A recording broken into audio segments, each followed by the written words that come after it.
Hello all. Let us now focus on the main features of Gothic art, 1100 to 1400. As in the other chapters, you shall be learning the chapter with the following objectives. Acquire the basic vocabulary, concepts, and criteria for understanding, interpreting, and analyzing Gothic art. Encounter significant works of the period and enable them to study later works influenced by this period. Understand and appreciate the role of values, beliefs, and ideas in shaping the art of the times. In this chapter, which will be an introduction in Gothic art, we shall understand the times. We will look at the Gothic painting 1280 to 1515, illuminated manuscripts, stained glass painting, and sculpture. Let us talk about the times that the Gothic art flourished in. The earliest Gothic art was monumental sculpture on the walls of cathedrals and abbeys. Christian art was often typological in nature, showing the stories of the New Testament and the Old Testament side by side. Saints' lives were often depicted. Images of the Virgin Mary changed from Byzantine iconic form to a more human and affectionate mother, cuddling her infant, swaying from her hip, and showing the refined manners of a well-born aristocratic courtly lady. Secular art came into its own during this period with the rise of cities, foundation of universities, increase in trade, the establishment of a money-based economy, and the creation of bourgeois class who could afford to patronize the arts and commission works, resulting in proliferation of paintings and illuminated manuscripts. Increased literacy and growing body of secular vernacular literature encouraged the resumption of secular themes art. With the growing cities, trade guilds were formed and artists were often required to be members of a painters' guild. As a result, because of better record keeping, more artists are known to us by name in this period than any previous. Some artists were even so bold as to sign their names. Let us look at Gothic painting. The period is from 1280 to 1550. Painting during the Gothic period was practiced in four primary media: frescoes, panel paintings, manuscript illumination, and stained glass. Most Gothic cathedrals showed less interest in wall paintings due to the lack of wall space and turned to stained glass windows for color effects, which had now become very much larger than in the Romanesque period. Around this time, Christianity was its triumphant phase of its history, reflected in the buildings of magnificent Gothic cathedrals. Gothic painting rose a century after these cathedrals rose, in contrast to Romanesque and the Byzantine styles. The most noticeable feature of the art of the Gothic period is its increased naturalism. This quality, which first appeared in the work of Italian artists in the late 13th century, became the dominant painting style throughout Europe until the end of 15th century. Gothic period was tremendously and culturally intense in painting, sculpture, architecture, and illuminated scripts. These artworks are complex, fraught, with religious fervor and symbolism. Biblical stories were told and untold continuously, painted, sermonized, and allegorized, embellished, and creating a convincing and mysterious belief system. Most prominently featured are the holy symbols of the Christian faith: Christ, saints, the cross, Virgin Mary, chalice, keys, the anchor, wheat, animals, fish, angels, birds, insects, and Saturn, and his henchmen. The Gothic style is a combination of frontal simplicity, truth to nature, harmonious unity together with precision in details. For the first time in history, painters discovered how spatiality could be conveyed on a flat surface and how figures could be made to express genuine human feelings.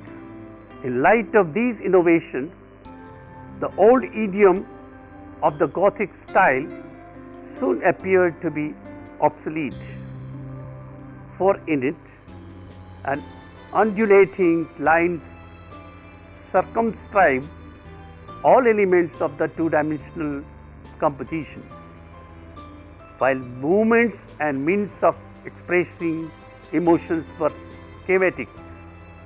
Costly materials, gold, precious stones, ivory indicate the largeness of wealth and point to sophistication of Gothic culture. The Gothic era in painting spanned more than 200 years. Started in Italy, spreading to the rest of Europe.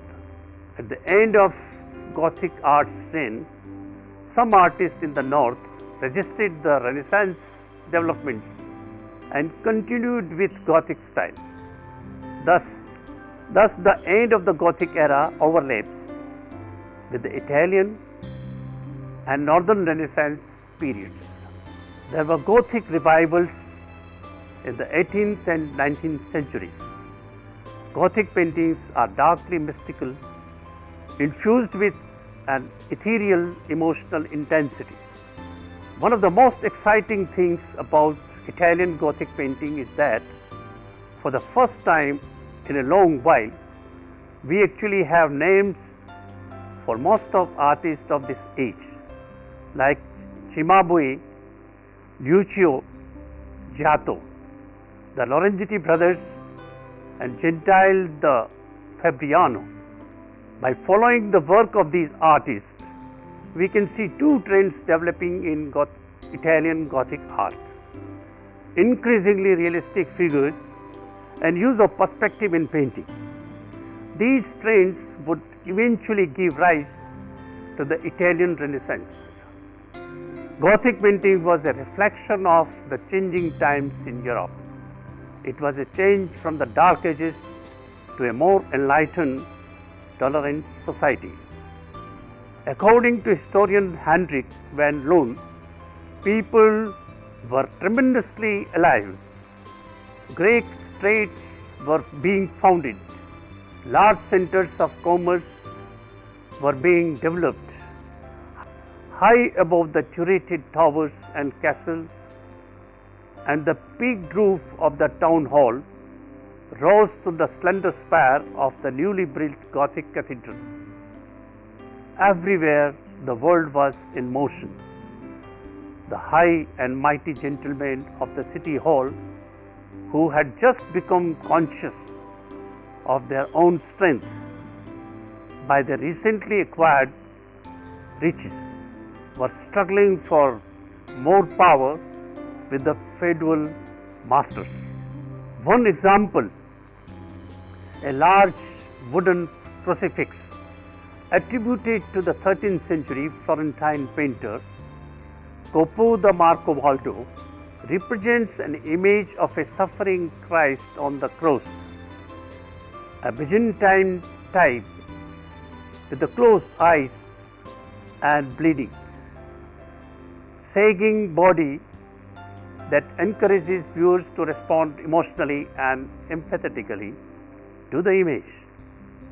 This is historiated crucifix, meaning that narrative scenes flank Christ's body. In this case, episodes from the story of his passion, such monumental crosses. This one is most 10 feet high, were mounted on the choir screens that separated the clergy and sanctuary from the lay people in the nave, especially in the churches of Italian Mendicants. One such cross can be seen from behind with its wooden bracing tilted out to lean toward the worshippers' line of version and increase emotional image. The Gothic preference for realism over naturalism in painting can be seen in the following three examples. The common theme being that of Virgin Mary sitting on a throne, holding the Christ child and surrounded by saints and angels, and went by the name Madonna enthroned. The first Madonna enthroned we will look at was composed around 1280 by Cimabue, an artist of Florence. Notice the set poses of these figures with their consistently odd head alignment and flat grave expressions. Now let us skip ahead about 30 years to a similar scene on a Maesta altar completed in 1311 by a Tuscan painter named Duccio. Note how much more natural the poses are. No odd neck bending here. Note the use of shading to give these faces a rounded sort of depth. And look at the expressions on those faces. Compare the tender glances of Duccio's angels to the grim shares of Cimabue. Finally, let us return to Florence to see similar work of Giotto, completed around the same time as Duccio's in 1310. Giotto has mastered the shading we saw in Duccio. Look at the nuance in Mary's blouse. More than suggesting the natural lines beneath, instead of set expressions of Duccio's, we see each individual expressing their awe in unique ways. These figures are so real that their halos look out of place. These experiments by early Italian painters recaptured the glory of classical art and paved the way for breathtaking realism of the Renaissance. What made Gothic painting more realistic was the use of perspective. We can see the development of Italian Gothic perspective in two modern forms. Interior perspective, providing depth to an enclosed space, and exterior perspective with a well-established foreground, midground and background. We can see the first step toward interior perspective in a detail from Duccio's Maesta altar. Unlike previous artwork in which the figures stand in front of a flat background, these figures exist inside an enclosed space, sort of like a niche in the painting, like the architectural housing of Gothic sculpture. We can see the development of this trend in The Birth of Virgin by Pietro Lorenzetti. In this painting, we see an even greater command of depth, and each figure seems to fully occupy this three-dimensional space. We also see additional architectural elements finding their way into painting, like the beautifully executed rendition of a rib vault ceiling above our figures. The development of interior perspective is impressive, but not nearly so much as the gradual improvement of exterior perspective. Let us talk about illuminated manuscripts. Illuminated manuscripts represent the most complete record of Gothic painting, providing a record of styles in places where no monumental works have otherwise survived. The earliest full manuscripts with French Gothic illustrations date to the middle of 13th century. Manuscripts painters flocked to Paris from other regions to join workshops supervised by university officials who controlled the production and distribution of books.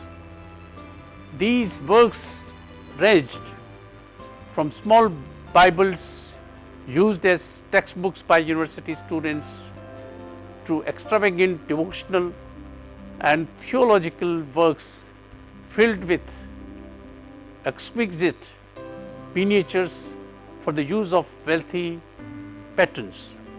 Nobility frequently purchased such texts, paying handsomely for decorative illustrations. Among the most well-known creators of these is Jean Poussel, whose Hours of Jean d'Evroux was commissioned by King Charles IV as a gift for his queen, Jean d'Evroux. Elements of French Gothic present in such works include the use of decorative page framing reminiscent of the architecture of the time with elongated and detailed figures.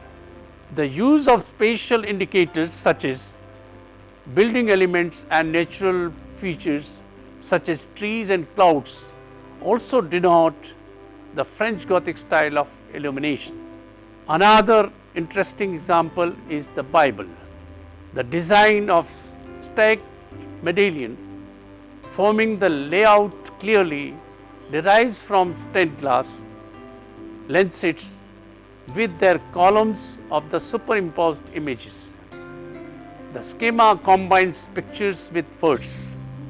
Each page has two vertical strips of painted scenes set against a mosaic like repeated pattern and filled out by half quatrefoils in the interstices, the standard format of mid-13th century windows.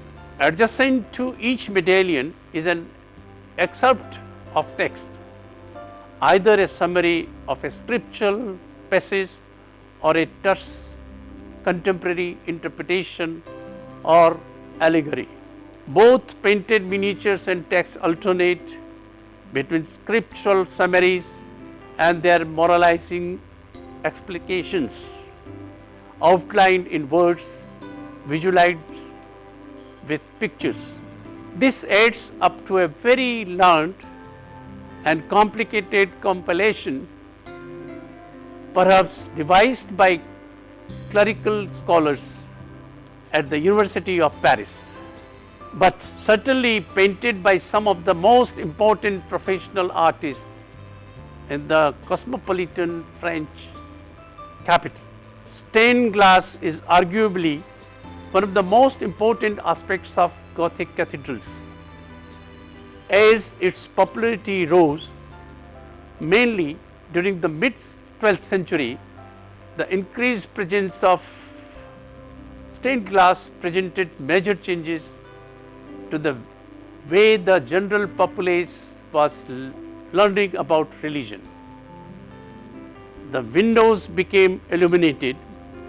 Visual sermons of biblical stories, which may have had an even greater impact than the spoken word of the priest, One of the most famous stained glass windows is the rose window of the western facade at Chartres, as seen here. This window portrays the scene of final judgment, the Christ in the center displaying his wounds, surrounded by the 4 evangelists and angels.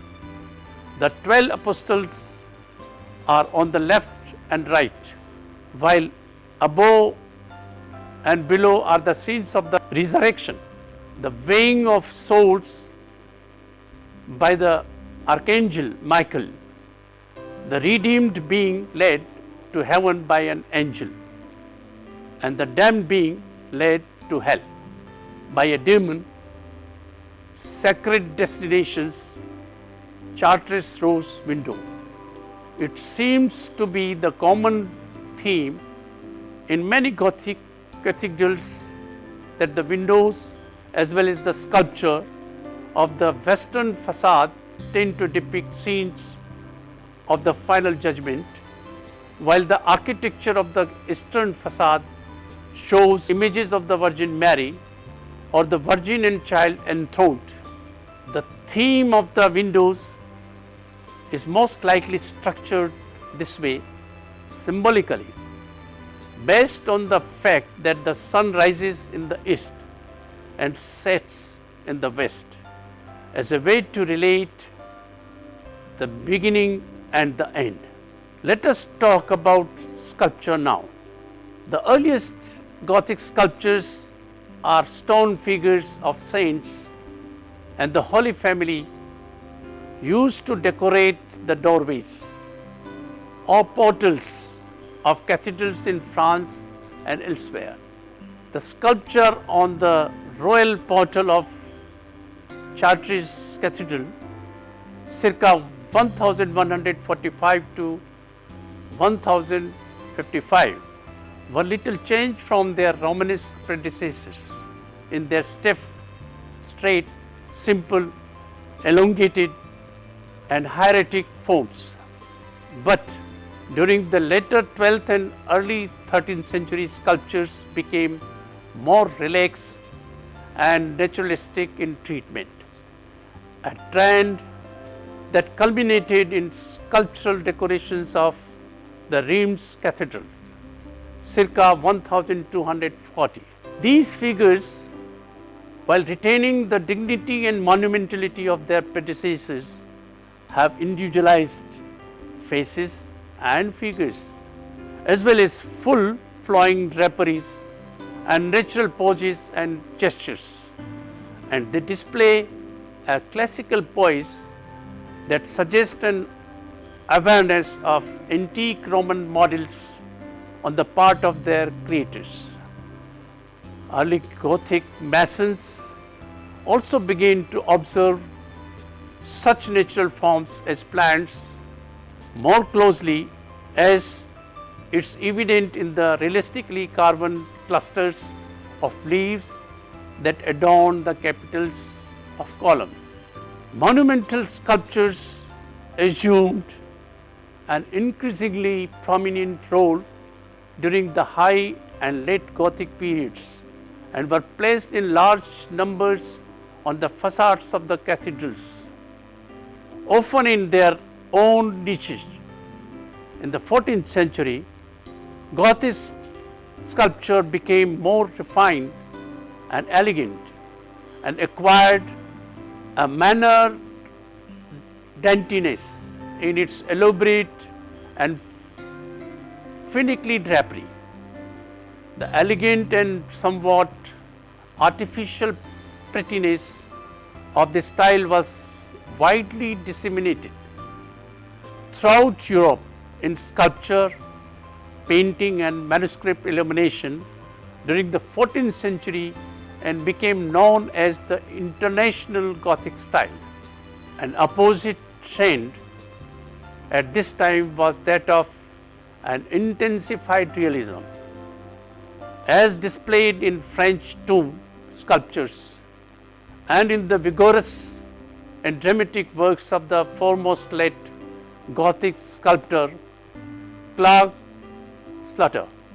Gothic sculpture evolved into a more technically advanced and classicistic Renaissance style in Italy during the 14th and early 15th centuries, but persisted until somewhat later in Northern Europe. In this figure, the serenely calm statues are seen on the gems. Kings and queens stand together with prophets from the Hebrew Bible, evoking Christ's royal and spiritual ancestry, as well as reminder of the close ties between the church and the French royal house. The royal portal gets its name due to the prominence of kings and queens. The elegantly elongated proportions and linear but lifelike drapery of these columns statues echo the cylindrical shafts behind them. Their meticulously carved, idealized heads radiate a sense of beautified calm.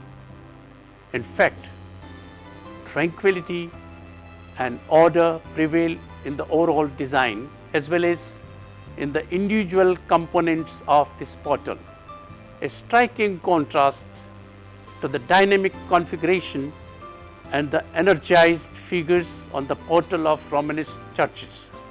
At Reims Cathedral, 4 figures from the right gem of the central portal illustrate the rich stylistic diversity.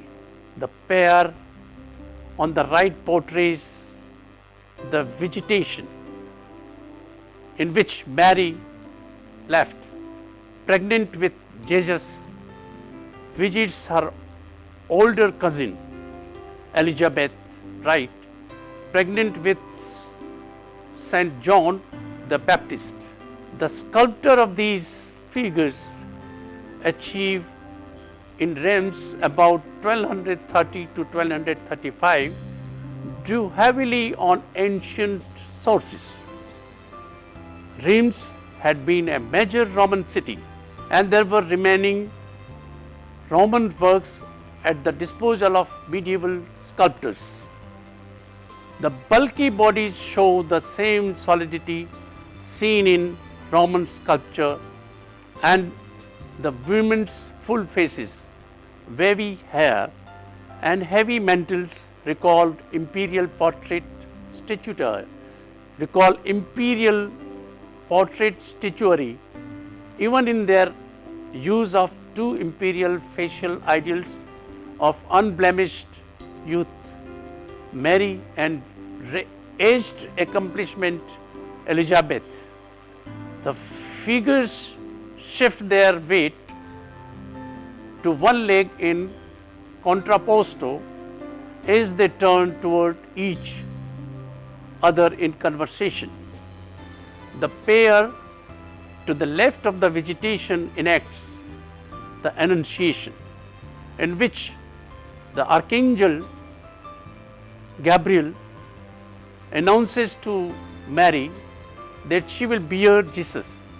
This Mary's slight body, broad plains and simple drapery, restrained gesture, inward focus and declined features contrast markedly with the bold tangibility of Mary in the vegetation next to her. She is clearly the work of a second sculptor. The Archangel Gabriel at the far left represents a third artist, active at the middle of century. This sculptor created tall, gracefully swaying figures with small, fine-featured heads whose precious expressions, carefully crafted hairdos and mannered poses of aristocratic refinement grew increasingly characterized the figural arts in the later Gothic sculptures and painting. These characteristics became the basis for what is called the international Gothic style, fashionable across European well into the 15th century.